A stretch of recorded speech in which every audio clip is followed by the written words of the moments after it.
sejam bem-vindos aí à nossa semana 6 do módulo 3, onde a gente está vendo os conceitos chaves aí da economia comportamental, das ciências comportamentais, indo mais a fundo aí em exemplos, o que ele compõe, como ele pode nos ajudar, né? Então, vem com a gente vai falar um pouco mais dessa vez sobre a aversão à perda, a teoria da perspectiva e sobre normas sociais, como que a gente é influenciado aí pelos outros. Vem com a gente! Então, chegamos aí na nossa 6ª semana do curso de Ciências Comportamentais Aplicadas, onde a gente tem aí muita coisa, já passou, né? Ainda tem muita coisa para ver aí, para a gente aplicar na prática. É importante que vocês interajam o máximo possível nos grupos, na sala de aula, entrem em contato com a gente, se quiserem dividir aí o que vocês estão sentindo no dia a dia, se teve algum momento que vocês já conseguiram aplicar, é muito importante para a gente ouvir de vocês e como tem sido aí a experiência. E aí a gente dividiu a semana 6 aí em 4 partes. Então, a primeira aula a gente vai falar sobre o impacto da aversão à perda, né, e a teoria da perspectiva, a teoria do prospectus, que é uma das que aí fez nascer assim, base para questão de aversão à perda que a gente vai discutir. Na aula 2, a gente vai falar sobre a teoria da perspectiva e a psicologia do dinheiro mais aplicado já. Na aula 3, a gente vai falar sobre prova social e norma social, então para entender um pouquinho qual a diferença aí entre os dois. E na aula 4, a gente vai falar também sobre prova social e norma social para avaliar algumas ações aí baseadas no poder do outro. Então, vamos lá.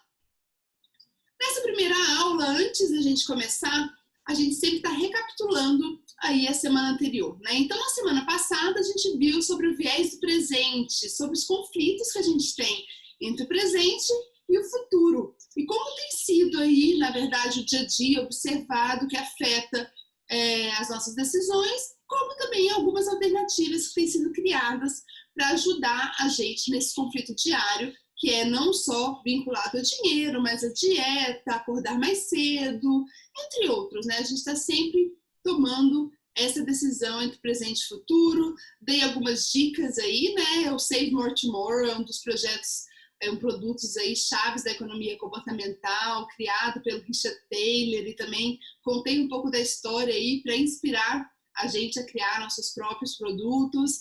Falei também do Stick. Não sei se todo mundo entrou lá, então sugiro que vocês entrem no stick.com para entender um pouco como é que é a dinâmica que eles fizeram e por que talvez possa ser uma boa ideia criar uma penalidade aí para você mudar um comportamento, caso você não faça, você tenha algum tipo de penalidade, como que isso pode ser poderoso também aí no seu dia a dia. E a gente vai retomar um exemplo que a gente viu numa das primeiras aulas, que foi o Uber, né? Quando a gente fala de aversão à perda, um exemplo muito forte que ficou marcado aí foi como o Uber estava usando um pouco esse conceito de ganhos e perdas, como que a gente é muito mais sensível a perdas do que a ganhos, para incentivar motoristas aí a dirigirem mais. Motoristas que estavam com poucas horas, muitas horas, e isso gerou um conflito, uma discussão grande aí, se era a melhor forma de usar a economia comportamental. E aí, retomando, por exemplo, eles falavam quando a pessoa estava ganhando, né, assim, estava tendo a corrida, quanto que ele estava ganhando de dinheiro de uma forma mais gamificada. E também, quando chegava na hora da perda, ou seja, quando ele estava parado aqui, dormindo, ia mostrando quantas corridas ele estava perdendo. Então, aí uma ideia geral, por exemplo, quando ele falava da pessoa trabalhando e quando ele falava das corridas que ele estava perdendo, na verdade era até fictício, porque ele não estaria conseguindo pegar tantas corridas como estava mostrando na parte de gamification com eles, né? E a teoria da perspectiva, ela avalia, né? Ela traz e discute essa questão que realmente importa para as pessoas, o que realmente influencia um comportamento não é o resultado esperado de uma escolha, o resultado da escolha em si, mas se essa está envolvendo ganhos ou perdas, né, em qual grau, em relação a um determinado ponto de referência.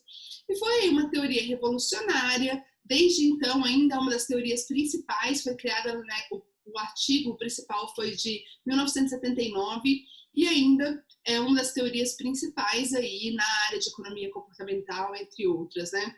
Então, um vídeo aí, se vocês quiserem ver uma explicação curta aí pelo próprio Daniel Kahneman, e o artigo da econométrica aí clássico, onde começou tudo, né? Inclusive o Nobel que o Kahneman veio a ganhar em 2002, infelizmente, o Amos Tversky, o parceiro dele, tinha falecido, sobre trazer a psicologia aí um pouco mais para a economia, e aí as citações de trabalhos aí relacionadas à teoria da perspectiva só cresce, né, tanto na área de psicologia quanto na área de economia, uma curva ascendente, é isso que a gente estava aqui no início da década de 20, né, e mesmo assim você vê aí, imagina agora. E aí eu vou pedir para vocês pensarem comigo aí, vou fazer uma pergunta como se vocês estivessem jogando nesse momento. A pergunta é, se der cara, a gente vai jogar uma moeda de R$1, se der cara, você ganha agora R$150. Agora, por aqui, se der cara, você ganha R$150. Mas se der coroa, nessa moeda de R$1, eu ganho R$100. Então, você perde R$100. Quem aí toparia essa aposta comigo? Pensa aí, você toparia? Quem toparia? Beleza, então deixa eu mudar um pouco essa aposta aqui. E se eu falasse que se der cara você ganha R$150, mas se der coroa você me paga R$50, você perde só R$50. Você toparia? Na prática mesmo, se a gente fosse jogar agora. Provavelmente mais pessoas topariam nessa situação, né? Esse tipo de jogo tem sido feito aí nas últimas décadas, né? E é um jogo que embasa o principal aí da teoria da perspectiva, que é quando você vê quanto que a pessoa é propensa, ela aceita de perder para possibilidade de ganhar algo. Então a gente consegue fazer numa curva para ver essa propensão ao risco da pessoa, né? Quanto ela aceita aí, qual o valor que vale para ela aqueles R$50 e os R$150. Então, trazendo num gráfico aqui, quando você fala de 150 cara e 100 coroa, você tem um gráfico assim. Quando você fala de 150 e 50, você tem um gráfico assim. O que é? 3 vezes mais o ganho do que a perda, né? Então, se você multiplica 50 por 3, é 3 vezes mais o ganho do que a perda. E aí, muita gente aceita essa aposta. Isso foi feito repetidamente e eles percebem, inclusive, aí, conseguem estimar o número que 2 a 2,5 vezes o sofrimento da perda é mais forte do que o prazer do ganho. Né? Então, trazendo aí um número para a gente, isso ajuda a inspirar tanto parte de perdas, por exemplo, de um bônus, que é melhor você dar um bônus talvez para o vendedor e ele perder se ele não atingir a meta, contra outras atividades, bonificação de celular e tudo que você trabalha. Aí, qual que é o indicador, na verdade, que é mais poderoso o ganho ou a perda? E aí a teoria da perspectiva, em linhas gerais, aí o gráfico clássico, ele mostra que você tem um ponto de referência aqui no meio, que pode ser o seu salário, um preço de um produto, de uma TV de referência que você quer comprar, pode ser o salário dos outros ou a condição específica dos outros, pode ser o seu status quo, o que você está acostumada no seu dia a dia, pode ser várias coisas. E aí, como que a gente reage, por exemplo, se aumenta 2%, a pessoa fica feliz, mas se cai aí 2%, essa curva é muito mais forte da dor da perda, né? Do valor para a pessoa, esse valor cai de forma muito mais forte. Esse gráfico aí é da aula de um curso que o Darelli dava, Beginner's Guide to Rational Behavior, que eu pude auxiliar aí na época, e eu peguei aí emprestado para gente visualizar como que essa dor e essa curva aí, de uma forma mais didática, pode afetar decisões mais simples, como o salário, a preço, comprar algo ou não, né? Então, os indivíduos são 2 vezes aí mais sensíveis à perda do que aos ganhos, 2,5 vezes mais sensíveis à perda do que aos ganhos. Agora, eu vou fazer uma outra pergunta para vocês. E anotem que é bom para você pensar na sua renda atual, né? Imagina que você ganha agora $1.000. Nesse momento necessário, né? Sempre necessário $1.000. Você ganha $1.000. E aí as pessoas pedem para você escolher entre ganhar mais $500 com certeza ou 50% de chance de ganhar mais $1.000. O que você escolheria nesse cenário 1? Então você já recebeu $1.000, aí te pergunta, o que você quer agora? Você quer uma chance de ganhar mais $1.000 ou com certeza $500 agora? O que você escolheria? Beleza? Vamos mudar o cenário.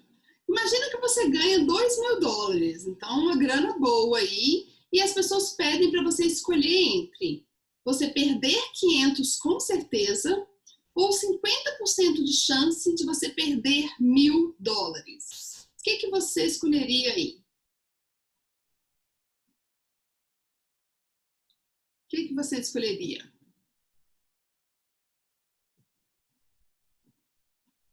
E o que a gente tem visto, né, na prática e nos artigos, nos experimentos aí pelo mundo, né? As pessoas normalmente escolhem um ganho certo, 84% das pessoas escolhem um ganho certo na primeira situação, e aí quando a gente fala para perda, quando dá os $2.000 se tira, muda bastante esse cenário. Então só 31% escolhe a perda certa e 69% escolhem aí jogar a aposta.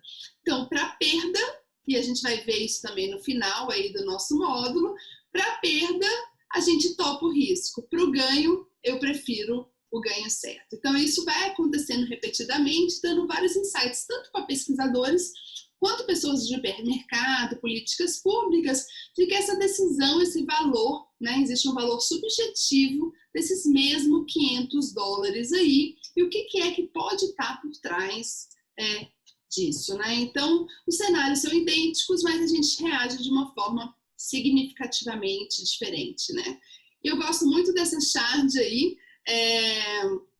que, ó, seu preço de 50%, sua promoção, né, de 50% aí faz consumidores burros acharem que são inteligentes. Aí ele pergunta, e por que eu estou te pagando $400 por hora para você dizer alguma coisa que eu já sei? Ele fala, poxa, porque eu normalmente cobro $800, é só para você os 400. Ah, eu sou um gênio, né? E quantas vezes a gente não vive isso? Então a gente sempre em relação ao ponto de referência, e sei que todos nós aqui já vivemos situações como essa, quando a gente não olha o valor em si dos $400, mas quanto ele está em referente a um valor inicial. Então é isso, a gente vai falar um pouco mais sobre a psicologia do dinheiro, como a teoria da perspectiva afeta aí a psicologia do dinheiro na próxima aula, e vocês vão ver alguns parâmetros aí para entender um pouco o que isso afeta no seu comportamento diário. Vamos lá!